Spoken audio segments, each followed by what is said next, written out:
अब ये आश्रम वाले क्या कर रहे हैं, एक उत्तर प्रदेश के कानपुर से रामचंद्र यादव नाम का एक भगत है और वर्तमान में उसका मानसिक संतुलन पूरी तरह से बिगड़ चुका है। बहुत समय पहले वो साध संगति में जुड़ा हुआ था, तकरीबन 2020 के आसपास, लेकिन जब से उसका मानसिक संतुलन खराब हुआ, हमने उसको साध संगति से बाहर कर दिया। उसके बाद वो डामाडोल हो गया और वर्तमान में उसकी हालत ऐसी हो चुकी है, वो लोगों को मां बहन की गालियां निकालता है, लोगों को मां बहन की गालियां निकालता रहता है सोशल मीडिया पर। उस रामचंद्र का मुझ पवन दास से या साध संगति से जुड़े हुए किसी भी भगत भाई बहन से सन 2020 के बाद से किसी प्रकार का कोई संबंध नहीं है, कोई रिश्ता नहीं है, कोई बातचीत नहीं है। 2020 के बाद से हमारी उससे कभी बात भी नहीं हुई होगी। अब ये सतलोक आश्रम वाले अपने घटिया मंसूबों के तहत मुझ पवन दास को उस गालीबाज व्यक्ति रामचंद्र के साथ में जोड़कर बदनाम करवाने की कोशिश कर रहे हैं, कुचेष्टा कर रहे हैं।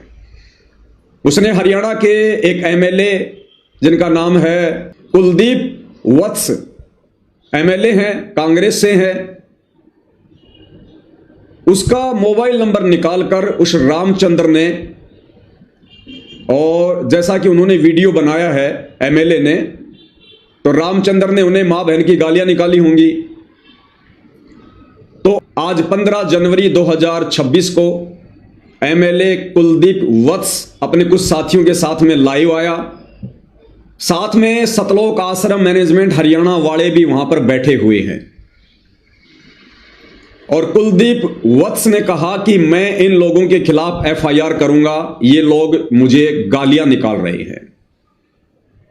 अब भाई और बहनों, सारी सच्चाई से परिचित होने के बावजूद सतलोक आश्रम कमेटी के लोग, विशेषकर एक झज्जर का रहने वाला भगत है जयवीर, जो करोथा आश्रम को संभालता है वर्तमान में, वो अपनी टीम के साथ वहां पर बैठा हुआ है, अपनी टीम के साथ में वो वहां पर बैठा हुआ है और एमएलए का सपोर्ट कर रहा है और कह रहा कि आप इनके ऊपर एफआईआर करो, आप इनके ऊपर मुकदमा करो। इन लोगों की पूरी टीम है, इनकी पूरी गैंग है। ये लोग संत रामपाल जी के ऊपर तो कुछ नहीं बोलते, संत रामपाल जी को तो ये लोग कोई गालियां नहीं देते, लेकिन संत रामपाल जी का जो परिवार है, सतलोक आश्रम कमेटी है, उसको भला बुरा कहते हैं। और उस एमएलए को, उस कुलदीप को जो है उकसाया जा रहा है उसके कर्म फुड़वाने के लिए। तो भाइयों और बहनों, मैं स्पष्ट कर दूं कि मेरा यानी मुझ पवन दास का उस रामचंद्र से 2020 से किसी प्रकार का कोई संपर्क नहीं है, कोई लेन देन नहीं है। लेकिन ये सतलोक आश्रम मैनेजमेंट हरियाणा अपने घटिया मंसूबों के तहत इस प्रकार का षड्यंत्र वर्तमान में रच रहा है ताकि इस पवन दास को चुप करवाया जा सके। क्योंकि भाइयों और बहनों, हरियाणा में तेजी से संगत जाग रही है, तेजी से। भाई, जब ठीक का समय आता है तो परमात्मा दया करते हैं, परमात्मा प्रेरणा करते हैं। कब तक संत रामपाल जी का भगत झूठ की नाव में सवारी करेगा? कब तक आप संत रामपाल जी के भक्तों को संत रामपाल जी के झूठे आदेशों की आड़ में गुमराह करोगे सतलोक आश्रम वालों? कब तक आप बेचारे भगत समाज की मर्यादा तुड़वाकर काल के मुंह में बैठाओगे?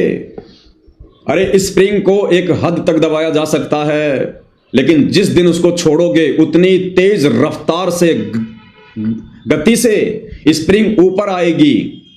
तो अब संगत के जागने का समय है भाई, संगत जागेगी। परमात्मा धरती पर आए हुए हैं अपनी आत्माओं को सतलोक ले जाने के लिए, तो तुम्हारे दबने से आत्माएं अब दबेंगी नहीं।